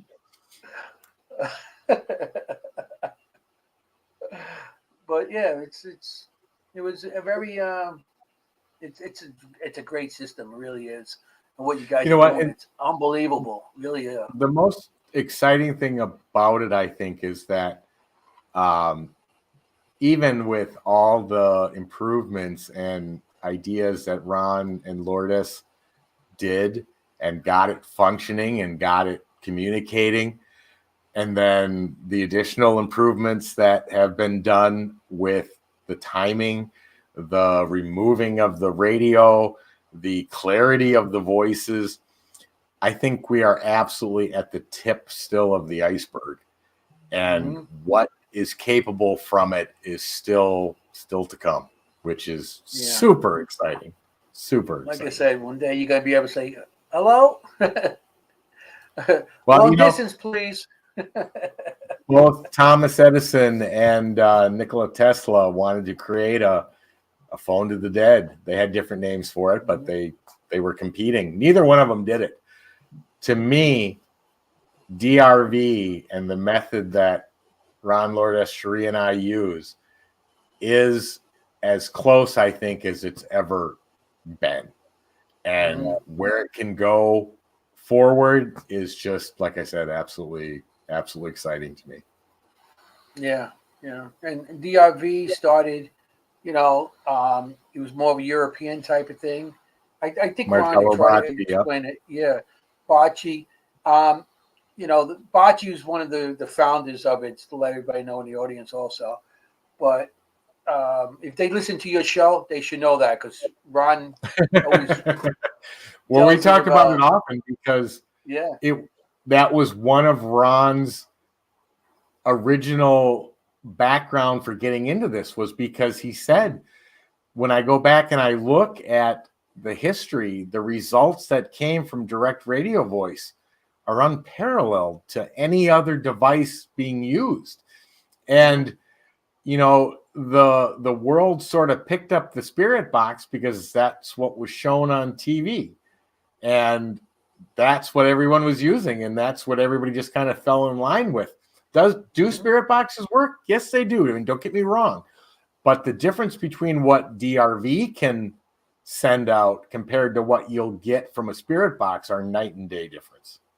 Yeah, it's totally different. I just let you know, Bocce didn't even speak English. No, he didn't speak English. He didn't speak a word of English. And when you guys ask, and his name comes out a lot. His name comes out, and he didn't speak any English or and you get responses. It's something how you guys are really working that. Thank you. Yeah. Appreciate that. Yeah. It's a combination, and we're continuing to research it. We're continuing to modify it and make it better. Some of the original ones, like I said, that Ron and Lourdes had done, really put it on the map. And so we're doing fine tuning now, but it's exciting and thrilling. No doubt about it. I'll be with those two tomorrow, Ron Lourdes and Richard Micheller and Kim, I think, Geyer. And we're doing a village. It's called Speedwell Village. It's in Jersey. Very cool. We're going to be doing that. So yeah, so I'm going to be with them tomorrow. So I could break Ron's chops in person now. So I see Ron said, ask Tony to tell his then our bocce related captures. Oh, yeah. I was just going to read that for you. Oh, I'm sorry. I didn't mean to No, jump that's ahead. okay. I saw it pop up and it's about ready to go off my screen. So we were sitting around, Cherie and I, and communicating with DRV. And we had voice after voice after voice coming through. And we heard the name Bocce. And then we heard Bocce's coming. And then Cherie said, Marcello, this is your method. It's working. Wow. Do you have something you'd like to communicate? And this voice comes through clear as a bell, male voice, and says, I'd say glad to meet you. And the tone of the voice, now granted, like you said, he didn't speak English, but if you go back and you hear him speak, if he was speaking English, this voice sounded similar. So then 2 or 3 days went by, and then Ron sent me a clip and he said, listen to this. And it was, he's hearing Bocce again, and Bocce saying, I'm here to help, or watch my back. But they asked him flat out, Tony's your friend? And then Ron repeats, Tony's my friend? And they said, no, we're asking. And then Ron's like, yeah, he's my friend.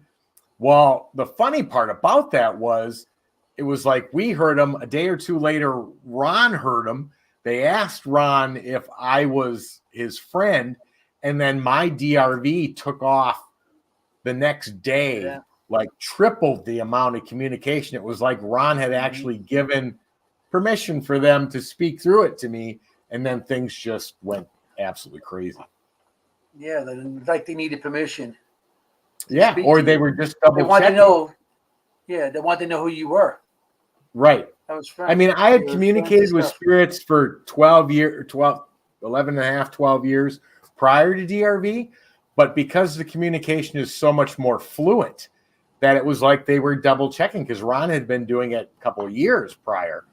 It was like they knew him. They went to verify, was I okay to speak with? And sure enough, that's what occurred.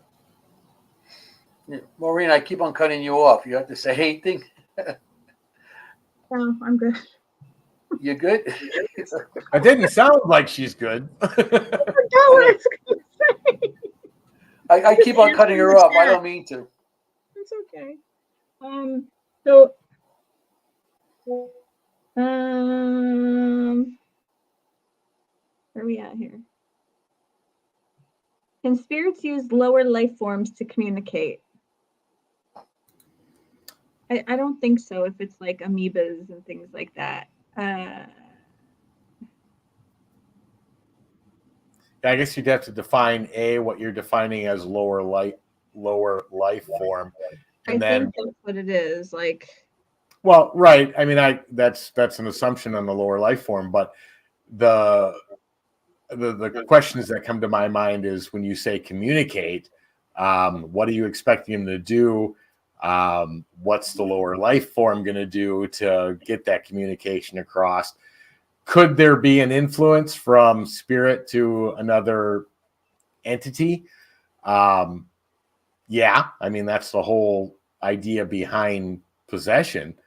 But then again, the question is what level of lower life form? Because I mean, I work with coworkers that I consider lower life form, but that may not be what they're suggesting. So. Well, Tone, I always say that the gene pool's shallow. So but I did say like such as demons, and it was said like maybe fishing worms and a smear of mud on a table. So so I guess the fact of the matter, that answer, we don't know where their capabilities start or end. And being able to say they can do this or can't do that, I wouldn't even feel qualified to answer any of that because I don't know. Could they be able to do that? Very well could be able to. But whether I can answer whether they can or not, no, I'm afraid I can't. So have you ever had any demonic responses that you're aware of? I think in order to answer that, a lot of it for me, like Ron always says, is that definition is so important when speaking in the paranormal because words get misused, misperceived. So that's what I do all the not time. Negative, not ornery, not just like negative or ornery or irritated, like actual demonic. Again, to define demonic, even if you go back and trace the history of the word, it kind of got developed in a way that wasn't what it originally meant. But if you're going to use it in how Hollywood uses it, in 13 years, I don't believe I've ever experienced anything demonic. Okay, because I think it's super rare. I truly do. I do think that there are really nasty, mad, angry, irritated, ornery, any other of those synonyms that you could possibly use for any of them, because I've only really come across one, honestly, during a cleansing. Yeah, I'm going to say the word demonic has not fallen in our lap. Have we come across some very, very nasty stuff? Yes, we have. Would I consider that demonic? No. I mean, there's a difference between, if a glass slides across the table, I mean, something that's truly demonic. I mean, you're going to be talking about the fridge coming at you, and there's a world of difference, and it's not very common. Can it happen? Does it happen? Yes. But is it something you run into on every episode? No. Right. Yeah. I can see that. Oh, so Chris said he reserved for the bash. Yes. When is the bash? It's the 14th to the 16th of July. And for anybody who doesn't know, it's the Gettysburg Battlefield Bash. It's I don't know if I call it I guess it's a Paracon, right? Yeah, it's a Paracon. It's a great experience thing, yes. It is. The proceeds go to wounded warriors, and it's really fun. And kids with cancer. Yeah.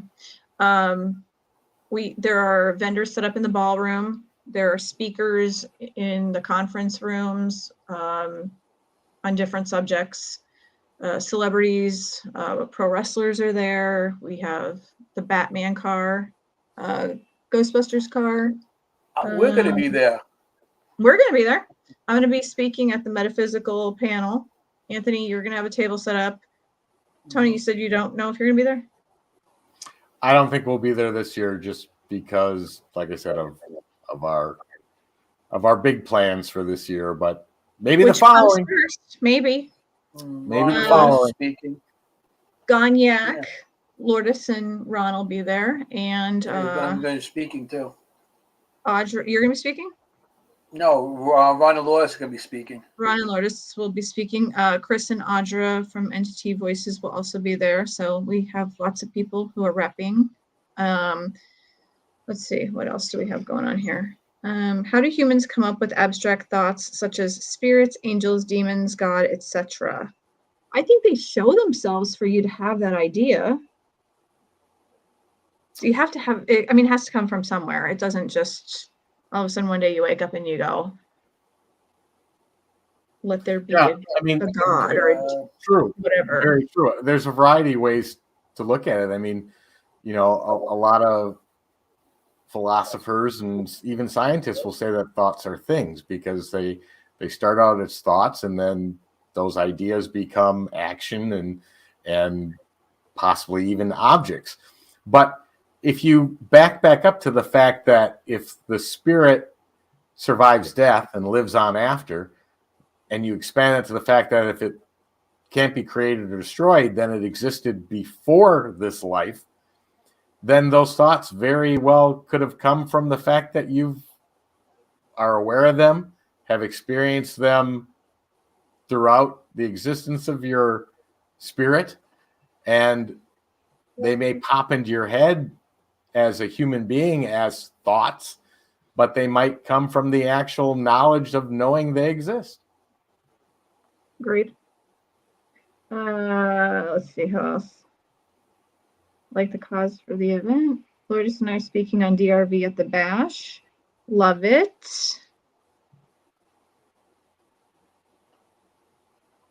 Alfie would like to know more about real ghost attacks. Have you had any attacks? Again, if you consider punched, pushed, scratched, slapped, yeah, I have. I consider that an assault. Yeah. So yeah, I absolutely. mean, if Anthony did it to you, that would be considered an assault or an attack. Well, I mean, I don't do that to you if you owe me money. You owe me money, you know? You might get a couple of those things. Yeah, that's when you get the cement boots and forget about it. Yeah. Hey, forget about it. Hey, take a swim. Chris said not if you like it. East River is always good for that. That's true too. Yeah, if you like it, it really wasn't an attack. Right. It's a date. Good point, Chris. Good point. And it's a date. It's a date. I did not say that. A regular Friday night for you, huh? But the difference is that there's physical attack where you're, punched, slapped, shoved, scratched. But that attack can be so much more than that. There's a mental attack where your emotions are put into jeopardy and you're feeling things you don't know where they're coming from, and they're, so there's different levels of attacks, and then there's a combination of all of them where you're punched, scratched, your thoughts are being messed with, so there's different levels and combinations of them. You could be drained of all your Right. energy. You get Right. nauseous. You Good can be energy almost vampire. anything. All your whole personality changes. Right. One minute you're the nicest person, the next thing you're just a raving maniac. Right. That's only from Exactly. hungry. But it's it happens on certain locations. I like you said, I've been pushed, punched, scratched. I almost gone downstairs, choked, everything else. But Yep. that's part of it.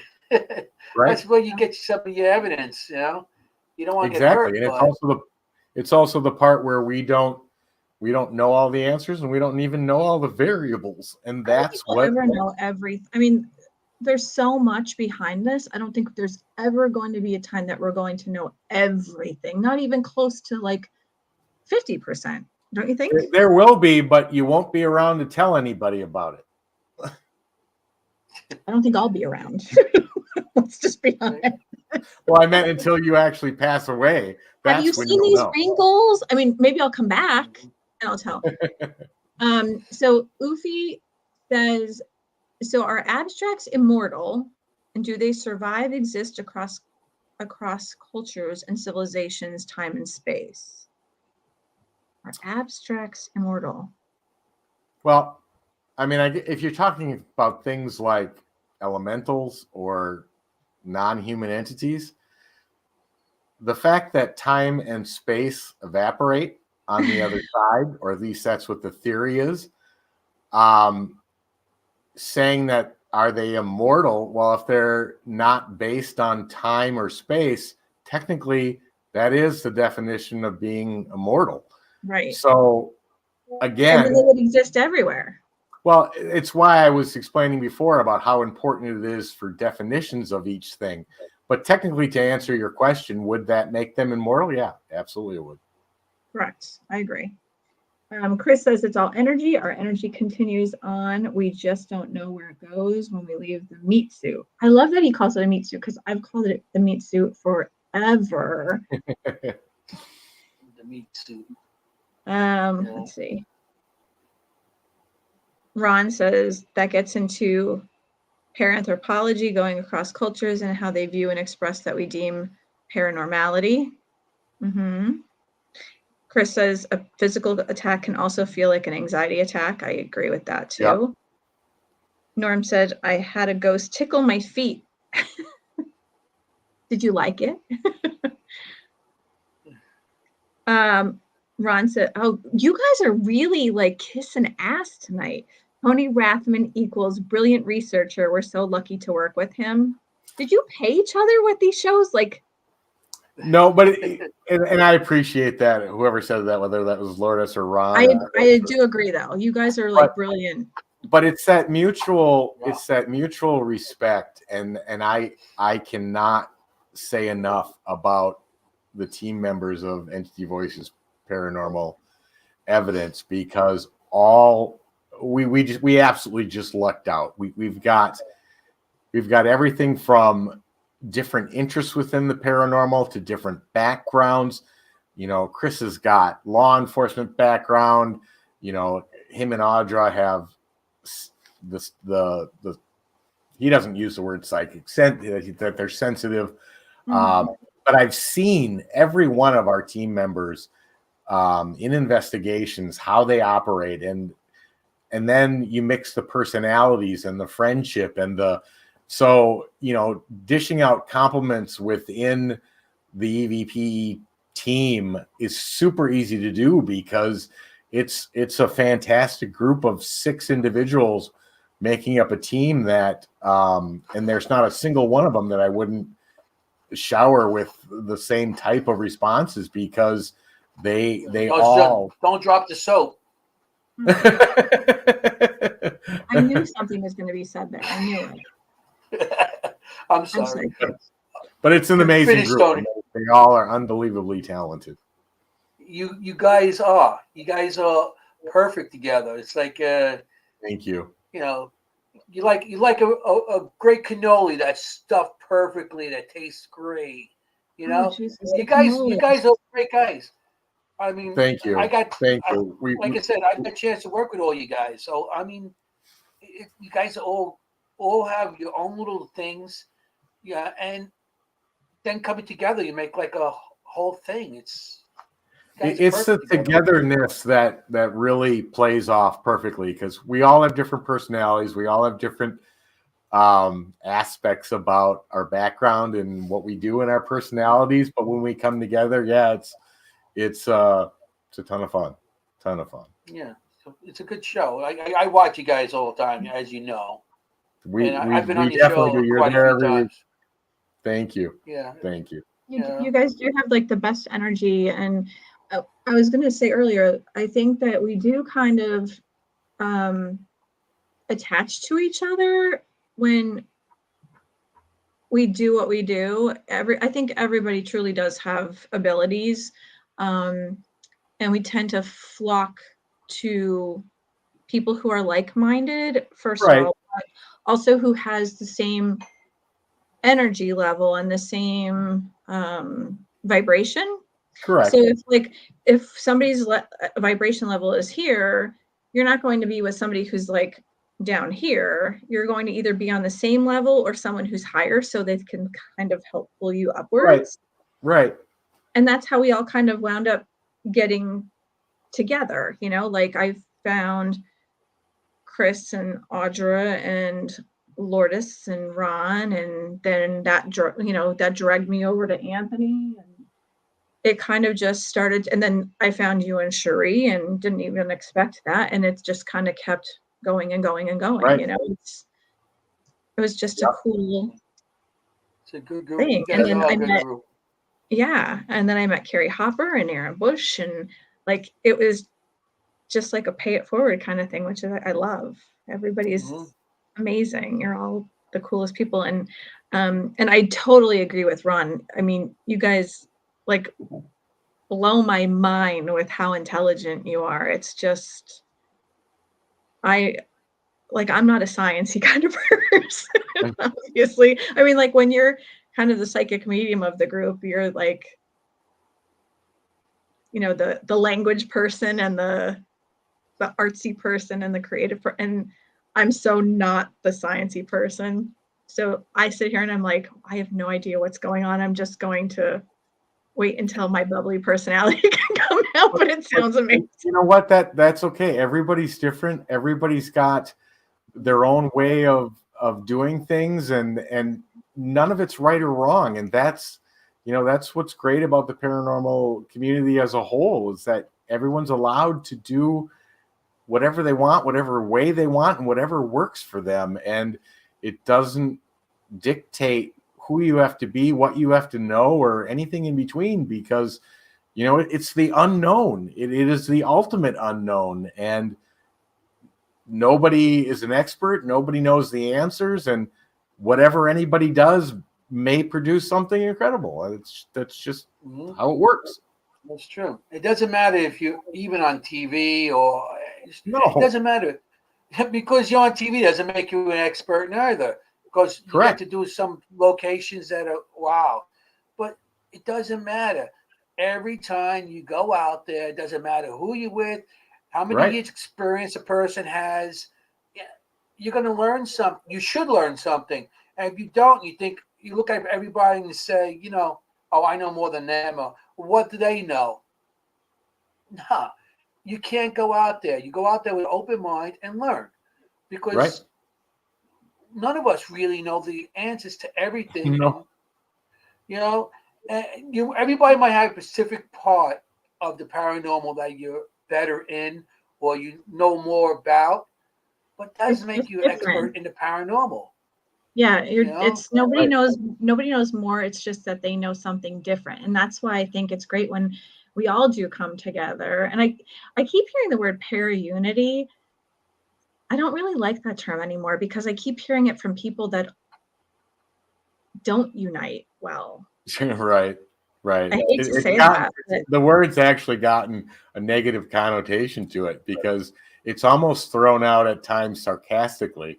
And, you know, people will say it, but there are other, I mean, our group is one that definitely supports it. But I agree with you. The word itself has gotten a twist on it where it almost leaves a bad taste in the mouth because it's the people that are using it are just, I don't know. I can't. But Chris is saying it's a paramagnet, which I like. Yeah. And your group, he's saying. He says paramagnet is a paramagnetic, that's a thing. And she said Maureen exudes good vibrations. Thanks, Sophie.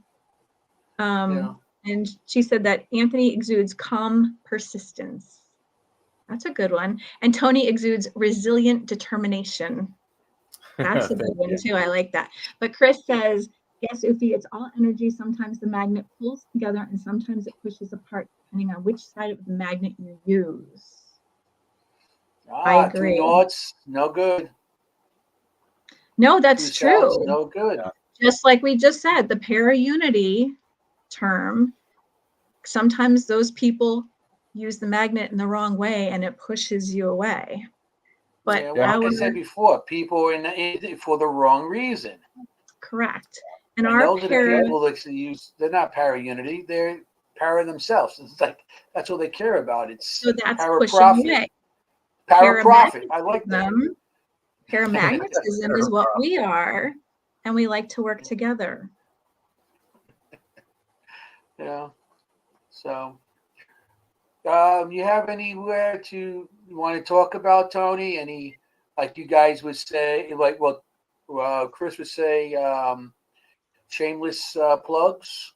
Yeah. Well, I mean, if you're interested in seeing, captures that we've got, the YouTube channel, Entity Voices Paranormal Investigation, actually probably has the most of everything that we've done, whether that be direct radio voice, but there is a specific direct radio voice YouTube channel, which includes both our stuff, Cherie and mine, and Ron and Lourdes. So definitely check that out. Just go to YouTube and type in direct radio voice. I think it's the only full channel out there. But we've got Facebook, we've got entityvoices.com. So if you're looking for additional things that we've captured, things that we're working on, research that we're doing, that's a good place to start. We've got some great events coming up. There's the Ghosts of Globe Paracon coming up in April. We're going to be there. We're going to be doing DRV demonstrations. We've got the investigation I was just talking about when we got on the show. We're going to Globe again to do the YMCA, and we get to stay at the historic Magna Hotel, which is supposedly haunted. So we'll let you know if it is. Yeah, good. Just, plug your show too. Tell them what nights and everything. Yes, Entity Voices Paranormal Evidence goes Monday nights, 9 p.m. Eastern, 6 p.m. Pacific. We're on every Monday night. And if you like evidence, paranormal evidence, we have investigators from all over the country showing just some incredible stuff. And it doesn't matter whether they're seasoned investigator or new investigators. We show some excellent evidence. So if you want to check it out, Monday nights. It's awesome. And I recommend your show. Thank you. I've been there for a while now, and I recommend it. Thank you both. If anybody's want to go to their show, the 6 of them on that show is unbelievable. When you guys don't have a guest, you guys actually play your own evidence. Correct. Correct. So that's awesome too. You go and check out the evidence that they're going to play. Between the 6 of them, they really get some great stuff. And the great part about it, or different parts of the country, you guys in Arizona, Chris and Audrey in North Carolina, and we got the other 2, Ron and Lourdes, in Jersey. And correct. So you're getting like from we got the country. We got the country locations covered. So yes. We all add to the guest list, and we get people from all over the country. So it's awesome. So that's great that you guys get all those locations they covered. Northeast is Ron and Lourdes, and down south is Chris and Audra, and then you guys correct. Midwest to the west. The out west, right? Yeah, the west. Well. Until we move closer east, then we'll tighten up that group, but that'll be cool too. So yeah, get the East Coast. I can't wait till you guys get out here, so we can get to do some stuff all together. I mean, exactly. I'd be the 7th person to follow around, they go like, who's perfect. That following us? That must be Anthony. Oh, great, he's here again. No, we've investigated with you quite a few times, especially on that Foreign Mansion tour. But you do good work, Anthony. You're a good investigator, and that's half the fun, is sharing it with other people and learning, like you said, learning what they do, how they do it, what works for them. So it's always a pleasure. Always. I got to pay you $20 for saying that, don't I? Nope. No. Anything we say from our heart and from experience and from interacting. So if we say it, it's accurate and true.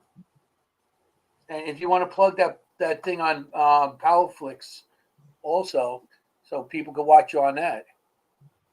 Absolutely. Like I said, March 3rd, season 5, episode 3, I think it's listed as. So that will be cool. And if you can't remember that, go look on my Facebook page. I think it's posted there. And there's other ads that will be coming out for the actual Paraflix one. Yeah. So we had a good night. We really did. We did. Really interesting.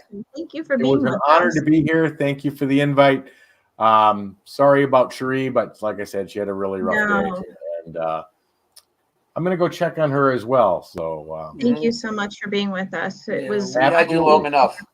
having you. Absolutely. Thank you for Anytime. All right. Yeah, we miss her. We miss her. Tell her, give her a hug.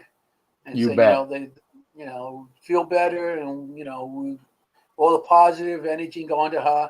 I know the audience is also sending all her positive energy to her. They also. are. We greatly appreciate that. I mean, I was freaking out when I got the message that she was in the ER and just took off.